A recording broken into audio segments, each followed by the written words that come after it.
Hello दोस्तों, राधे राधे। तो अभी भोर का समय हो रहा है और बज रहे हैं पूरे 4। तो मैं 4 बजे उठ जाती हूँ क्योंकि 4 बजे उठने से बहुत सारे जीवन में बदलाव होते हैं। अगर आप भी ऐसा करते हैं तो आपके अपने जीवन के बदलाव आपको खुद पता होंगे।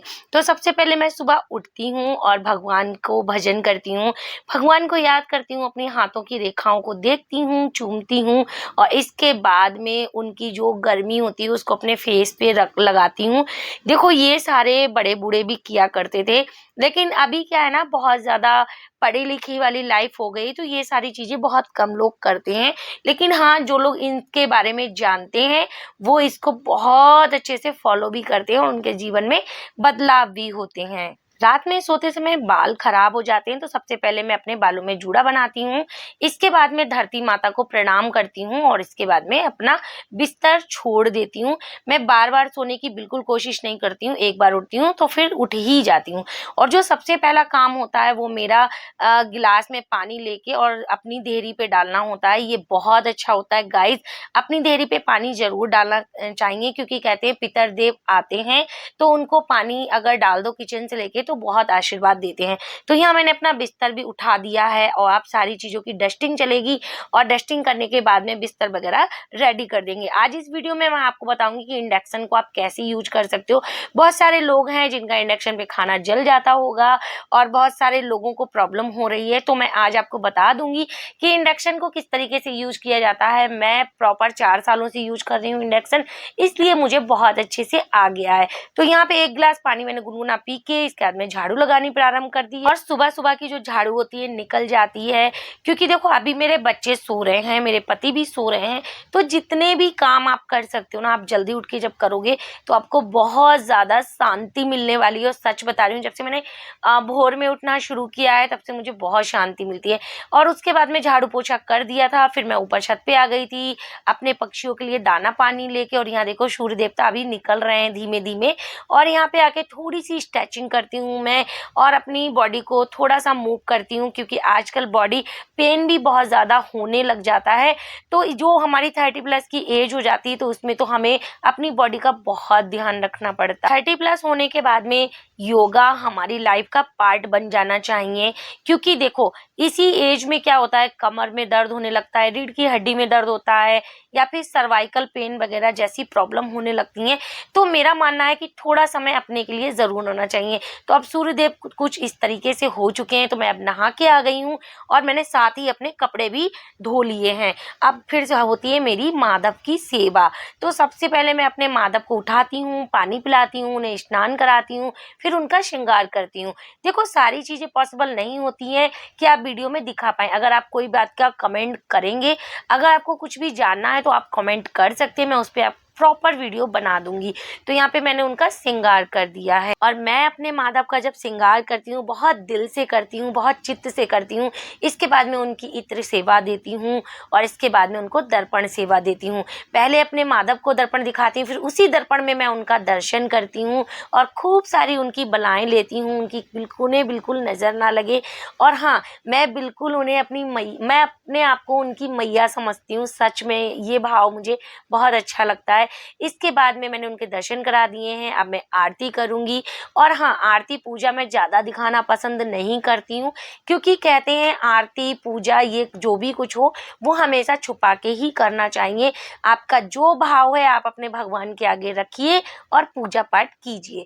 तो यहाँ पे मेरी पूजा संपन्न हो चुकी है और इसके बाद में मैंने राधे कृष्ण कृष्ण कृष्ण राधे राधे, हरे राम राम राम हरे हरे, इसका मैंने वो किया है कीर्तन। और ये कीर्तन मेरा मन से होता है, बहुत ही मुझे प्रिय है, मेरी आत्मा में उतरा हुआ है ये कीर्तन। और इसके बाद में मैंने अपनी राधा रानी की जय जयकार की है और फिर मैंने अपना किया है श्रृंगार क्योंकि अब मेरे माधव का श्रृंगार हो गया। उसके बाद मैं अपना श्रृंगार करती हूँ। फिर मैं कुछ चीज़ें लेने गई थी बाहर से, वो भी ले आई हूँ, मंदिर हो आई हूँ। और फिर इसके बाद में मेरी छोटी बिटिया रानी का नृत्य हो रहा था तो मैंने सोचा चलो इसको भी कैप्चर कर लेती हूँ। मैं उसके लिए बिस्किट लेके आई थी, फिर मैंने उसको बिस्किट दे दिया है। और साथ ही जो मैंने सुबह में कपड़े धोए थे उसको मैंने ड्रायर कर दिया है और साथ ही साथ मैं इनको भी डाल दूंगी, क्योंकि जो डेली के कपड़े होते हैं मैं डेली अपने हाथ से ही धो लेती हूँ, क्योंकि बहुत सारे जब मशीन लगाओ तो बहुत सारे कपड़े हो जाते हैं और मुझे बिल्कुल पसंद नहीं आता अपने कपड़ों को डालना। तो यहाँ मेरी तुलसी माता हैं जो दोबारा से प्रकट हो गई हैं और यहाँ मेरे बच्चों का भी स्नान हो चुका था। और हाँ, मेरा मानना रहता है कि मैं अपनी पूजा पाठ समाप्त करती हूँ। देखो, एक माँ की दिनचर्या ऐसी होनी चाहिए कि आप अपने सारे काम कर लो और समय से सारे काम निपटा लो और इसके बाद में अपने बच्चों का भी ध्यान रखो। तो राधा रानी की कृपा से मेरे पास 2 बेटियां हैं और बिल्कुल मेरी ज़िंदगी है, मेरी जान है। जिनके घरों में 2 बेटियां होती होंगी उनको बहुत बुरा लगता होगा, पर सच बता रही हूँ, ये मेरे जीवन की दोस्त हैं। ये मुझे बहुत अच्छा लगता है, मुझे बिल्कुल अकेलापन महसूस नहीं होता है।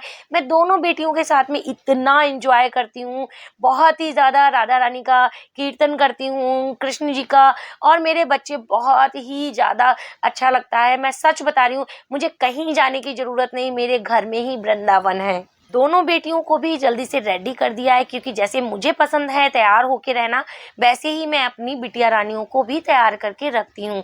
मैं सच बताती हूँ, मुझे इतना प्यारा लगता है, मुझे बिल्कुल अकेलापन महसूस नहीं होता है, क्योंकि आपके घर में बेटियां होना बहुत ज़्यादा ज़रूरी है। बेटों का होना ज़रूरी है, फिर उससे ज़्यादा बेटियों का होना भी ज़रूरी है, क्योंकि बेटियां हमारे जीवन की सहेली होती हैं। हम उनसे अपनी बात भी कह सकते हैं और वो हमारे सुख दुख में काम भी करती हैं और खड़ी रहती हैं हमारे लिए एक पैर पे हमेशा। अगर जिनके पास बेटियां हैं उनको आभास होगा अंदर से कि उनकी बेटियां उनके जीवन में क्या भूमिका निभाती हैं। तो यहाँ पे अब मेरी कुकिंग का टाइम हो गया था और अभी घड़ी में बज रहा था 9। तो यहाँ तक 9 बजे तक मेरे सारे काम हो गए थे, मैंने दूध डाल दिया। अब मैं आपको बता रही हूँ कि इंडक्शन चलाना कैसे।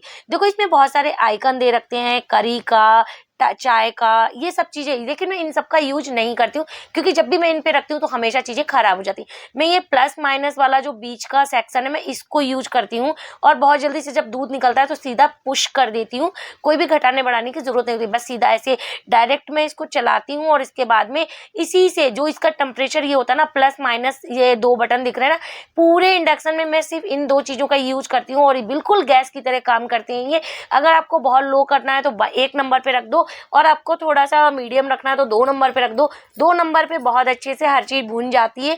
और आपको जल्दी फास्ट अगर किसी चीज़ को पकाना है तो ये 3 से 4 नंबर पे आप इसको कर सकते हो और इसके लिए ऐसे समतल स्पेस वाले ही बर्तन लगती हैं, ये चीज़ आप बिल्कुल ध्यान रखना। तो यहाँ पे मैंने मसाला रेडी कर रही हूँ सब्जी के लिए और ये मेरी प्रेस्टीज की कढ़ाई जो इंडक्शन पे बहुत आसानी से चलती है।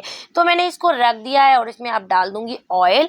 ऑयल डालने के बाद में अब मैं इसमें जीरा हींग वगैरह का तड़का दे दूंगी और जो इसमें मसाला पीसा नहीं, यानी मैं टमाटर पीसूंगी, तो टमाटर में ही मैंने इसमें डाल दिया था लाल मिर्च, जितने बेसिक मसाले होते हैं ना वो सारे डाल दिए, किचन किंग मसाला, नमक, हल्दी, सारी चीज़ों को अच्छे से डाल के मैंने इसको पीस दिया।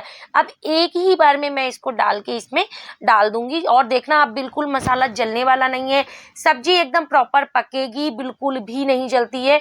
मैं यही बताना चाहती हूँ, जब इंडक्शन आप यूज करो ना तो एकदम गैस वाले मेथड से यूज करो कि बस एकदम लो और हाई और मीडियम, 3 ही चीज़ें गैस में होती हैं, 3 ही चीज़ें आप इसमें यूज करो। जो आइकन बने होते हैं, अगर आप इस सारी चीज़ों पे चीज़ें डालेंगे, इडली का अलग चलाएंगे या फिर टी और कॉफ़ी का अलग चलाएंगे या फिर करी का अलग चलाएंगे, इसमें आपकी सब्जी जरूर जलने के चांसेस होते हैं। लेकिन आप अगर इंडक्शन को बिल्कुल प्रॉपर तरीके से सिर्फ प्लस और माइनस वाले से चलाओगे ना, आपकी कोई चीज़ कभी भी नहीं जलेगी, कभी भी उफनेगी नहीं। बहुत सारे लोगों को प्रॉब्लम रहती है कि हमने चाय बनाई और बहुत जल्दी से उफन गई, तो ये बिल्कुल नहीं उफनेगी। अगर आप पास में खड़े उफन रही तो आप बिल्कुल पुश वाला जो है बटन उसको आप दबा दीजिए, तो ये एकदम से रुक जाता है और जहाँ के वहाँ आपकी चीज़ सेफ बनी रहेगी, बिल्कुल भी खराब नहीं होगी। तो आप देखिए, मैंने ये सब्जी थी और इसको मुझे बनाना है, ये परवल आलू की सब्जी है और इसको मैंने यहाँ पे डाल दिया है और अब मैं इसको ढक दूंगी। और ये देखना ऐसे धीमी धीमी आंच पे ये बनेगी। मैंने 2 नंबर पे रखा है, मैंने सिर्फ 2 नंबर पे रखा और ये बहुत अच्छे से पक रही है धीमी धीमी आंच पे। मैं धनिया भी काट के साइड में रख दूंगी, जैसी सब्जी पकेगी फिर मैं इसमें धनिया डाल दूंगी और यहाँ पे धनिया काटने के बाद में फिर मैं आटा लगा के रख दूंगी, क्योंकि जो मेरे खाने से रिलेटिव चीज़ें हैं वो मैं सारी प्रॉपर कर देती हूँ और हाँ, टाइम मिलता है तो मैं एक्स्ट्रा काम भी बीच बीच में कर लेती हूँ। तो आप देख सकते हो मेरी सब्जी यहाँ पे बन रही। थोड़ा सा मैंने इसमें पानी डाल दिया था, क्योंकि मैंने सोचा कि थोड़ी सी सब्जी ऐसी बनाती हूँ जो हल्की सी करी के साथ में हो। और यहाँ पे मैंने आटा भी निकाल दिया है। इंडक्शन चलाना कोई भी बहुत ज़्यादा बड़ा काम नहीं है, लेकिन जो पहली बार चलाते हैं उनको ऐसा लगता है कि हमारी चाय उफन गई, हमारा दूध उफन गया, हमारी सब्जी जल गई, हमने या फिर कोई चीज़ उबलने के लिए रखी है तो जल गई। देखो हमेशा चीज़ याद रखना, कोई चीज़ उबलने के लिए रखते हो तो हमेशा 4 नंबर पे रखो, और जैसे ही एक सीटी आ जाए उसको 2 नंबर पे कर दो। जैसे हम करते हैं ना कि पहले हम हाई फ्लेम पे उसको सीटी लगाते हैं, उसके बाद में उसको लो फ्लेम पे सीटी लगाते हैं, तो वो चना हो, आलू हो, वो बहुत अच्छे से पक जाता है। तो कुछ इसी तरीके का इसमें भी काम होता है। यहाँ पे मैंने बर्तन भी अपने सारे साफ कर लिए हैं, तो बर्तन जो होते हैं ना वो मैं साथ ही साथ साफ करती जाती हूँ, जिससे मेरे पास बहुत ज़्यादा बर्तन सिलेंडर की बहुत ज़्यादा परेशानी आ रही है, उसके साथ साथ आपको इंडक्शन किचन में रखना ही पड़ेगा। और बिना इंडक्शन के आप अपनी रसोई का खर्चा उठा लो, ये पॉसिबल आजकल नहीं है। क्योंकि देखो इंडक्शन, अब देखो लाइट चली गई है, तो अब क्या होता ना, अगर आप इंडक्शन पे भी काम कर रहे हो और लाइट चली जाएगी तो आपको सहारा लेना पड़ेगा गैस का। ये भी मैं आपको इस वीडियो में क्लियर कर देती हूँ। देखो आज मैं सब्जी बना रही थी ना, अभी कितनी अच्छे से मेरी सब्जी बन रही थी, पर लाइट बिल्कुल चली गई है। तो अब इस सब्जी को ऐसे ही नहीं छोड़ सकते हैं, इसके लिए आपको गैस का यूज करना ही पड़ेगा। तो यहाँ पे मैंने गैस पे रख दी अपनी सब्जी आधी पकने के लिए। आपको गैस और इंडक्शन दोनों को ही घर में रखना पड़ेगा। इस टाइम पे अगर आप सोचो कि सिर्फ गैस से काम चला लें तो भी नहीं चल सकता, अगर सोचोगे आप इंडक्शन से काम चला लें तब भी नहीं चलेगा काम। तो मैं दोनों चीज़ों को प्रॉपर यूज़ कर रही हूँ, जिससे मेरी गैस की थोड़ी बचत हो जाए। और मैं इंडक्शन पे ज़्यादातर काम करती हूँ, दूध खौलाना, चाय बनाना, कोई चीज़ उबालनी है तो उबाल भी देती हूँ। यहाँ तक मैं रोटी और पराठा भी इंडक्शन पे बना लेती हूँ। अगर आप कहोगे तो उस पर भी मैं वीडियो ला के आपको दे सकती हूँ कि कैसे आप रोटी पराठा बना सकते हो। पर अभी तो लाइट थी नहीं, इसलिए मैंने इस पे पराठा बनाया है। और हाँ, शाम में जब मेरे हस्बैंड आए थे तो मैंने इंडक्शन पे ही पराठे बना के उनको खिलाए थे, और वो क्लिप मैंने इसमें शूट नहीं कर पाई थी। एक्चुअली मेरा फ़ोन डाउन हो गया था, मेरी छोटी वाली बेटी ने थोड़ी सी वीडियो देख ली थी इसलिए। तो यहाँ मेरे माधव का खाना रेडी हो गया है, और सच में यार मैं अपने माधव को जब खिलाती हूँ खाना तो मेरे मन में भाव आता है कि मेरे माधव को ये सब्जी बहुत पसंद आई होगी, इस सब्जी में मिर्च लगी होगी, इस सब्जी में ये होगा, पता नहीं। कहते नहीं है जब हम जिससे प्यार करने लगते हैं तो उसके भाव भी अपने आप मन में आने लगते हैं। और मैं तो बस यही कहूँगी, अपने जीवन में अपने बच्चों का लालन पालन करते करते अपने भक्ति भाव को भी अभी से संभालो, क्योंकि आज के टाइम में कोई बुढ़ापा नहीं आता है। ये चीज़ मत सोचो कि हम आगे चल के करेंगे। मेरा मानना तो यही है कि प्रेजेंट टाइम को जियो, प्रेजेंट टाइम में ही सारी चीज़ें करो। और मुझे तो बहुत आनंद आता है ये सब करके। मेरी बेटी, बड़ी बेटी जाग रही थी, उसको मैंने खाना दिया, छोटी बेटी सो गई है। तो अब मिलते हैं नेक्स्ट वीडियो में, ये बोल रही थी। और तब तक शाम का समय हो गया तो मैंने यहाँ पे अपनी तुलसी माता को दिया बाती कर दिए। बाहर हवा बहुत ज़्यादा चलती थी तो मैंने ये जो मेरे पास जोत रखी थी उसमें ही मैं अपना दीपक रख देती हूँ, तो ये बिल्कुल दीपक बुझता नहीं है।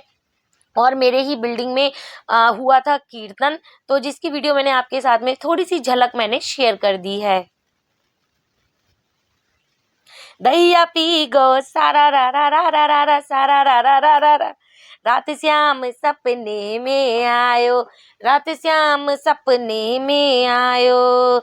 ये वाला हमारा सॉन्ग चल रहा है, यानी ये हम गा रहे हैं। तो यहाँ पे ये छोटी वाली मेरी लाडो है ना, वो मेरे साथ कीर्तन में आती है और उसको गाना आना बहुत पसंद है, राधा रानी का भजन करना बहुत पसंद है। और ये सारी चीज़ें अगर